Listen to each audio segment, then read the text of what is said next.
كأس العالم اللي احنا على الابواب، ولو انه في تصفيه تاع كأس العالم عندنا النيجر وعندنا جيبوتي اللي راهم في المتناول، خاصه منتخب بوركينا فاسو. انا اعتقد بانه هذا المنتخب تاع مالي تقريبا نفس الكاليبر اللي راح نواجهوه امام بوركينا فاسو. هو بور دير سي ان بون تيست سي فري سي ان تري بون تيست، لانك تلعب مع فريق في المستوى ويدومينيك صافي دير سي ان تري بون تيست بارابور الماتش اللي فات.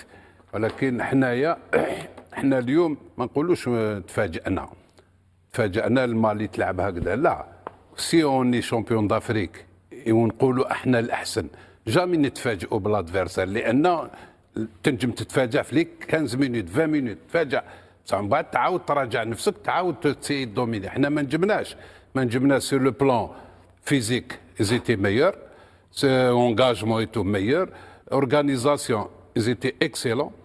الوسط الميليو تيران داوه كاع يتي كومبليتمون. احنا الميليو تيران اليوم كان اوت، ما كان يدير حتى دور، ني داير ني الميليو تيران ني لا لين داتاك ما تحركتش.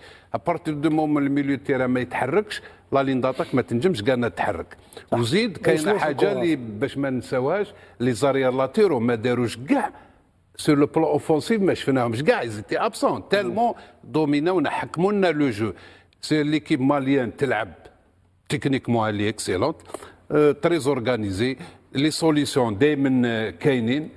حاجه واحده اللي هما ماهيش مليحه عندهم، لا فينيسيون اللي تي مال. لو كان جاو يفينيو مليح كانوا ينجموا يربحوك اليوم. وشفت يخرجوا بالون مليح، يديروا لو جو كيما يلزم الحال، لي سوليسيون كاينين، ولكن غير لحقوا لي 25 مات 28 مات 30 مات، لي بال اللي يمدوهم كاع يروحوا واضح. هذا خاصة كان في الشوط الأول محمد قاسي سعيد. لو نبدأ خط بخط، خط أو حراسة المرمى وخط الدفاع اللي ما تغيرش.